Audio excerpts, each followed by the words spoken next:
नास्तिक को आस्तिक। यह उस व्यक्ति की कहानी है जो कभी भी भगवान को नहीं मानता था। वह नास्तिक था। वह एक दवाई की दुकान का मालिक था। भगवान के नाम से ही वह चिढ़ने लगता था। घरवाले उसे बहुत समझाते पर वह उनकी एक ना सुनता था।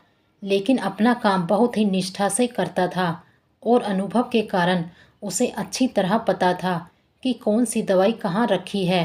वह हर ग्राहक को दवाई सावधानी से देता था।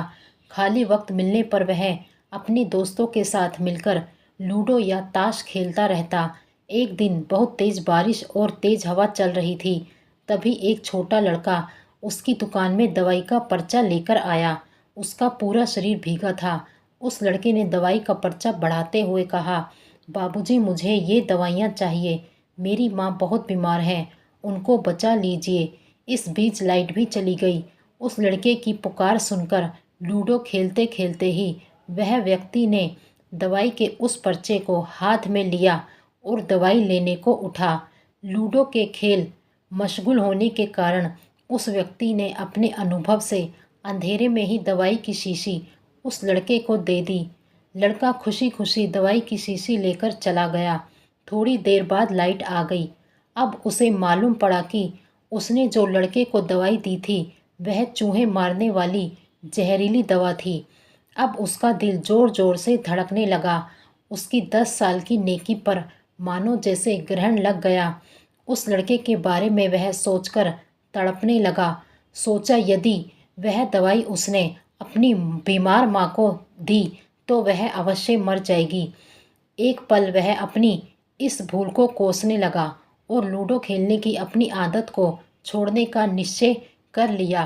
पर वह अपनी भूल पर इतना परेशान था कि अब क्या किया जाए। उस लड़के का कोई पता ठिकाना भी तो वह नहीं जानता था कि वह कहाँ से आया था।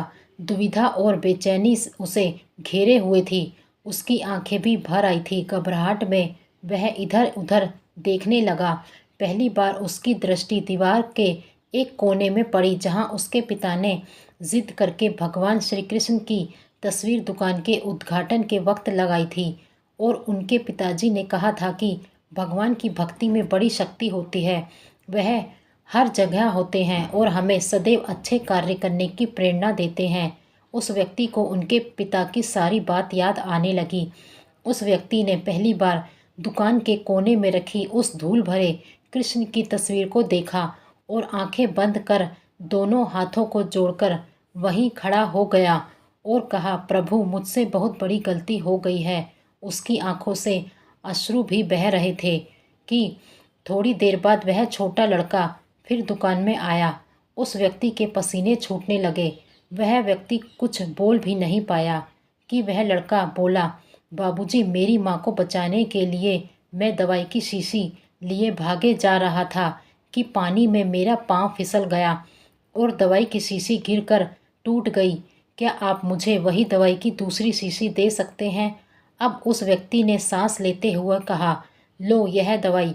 उस लड़के ने दवाई की शीशी लेते हुए कहा, पर मेरे पास तो अभी पैसे भी नहीं हैं, क्या बाद में दे सकता हूँ? उस व्यक्ति ने कहा, कोई बात नहीं, तुम यह दवाई ले जाओ और अपनी माँ को बचा लो। जाओ जल्दी करो और हाँ, अब की बार जरा संभल के जाना। अब वह व्यक्ति भगवान को धन्यवाद देता हुआ अपने हाथों से उस धूल भरे तस्वीर को लेकर अपनी धोती से पोंछने लगा और अपने सीने से लगा लिया। तो दोस्तों बने रहिए हमारे इस चैनल पर। अगर आपको हमारी कहानियाँ पसंद आ रही हैं तो हमारे चैनल को सब्सक्राइब करें, लाइक करें और शेयर करें। धन्यवाद।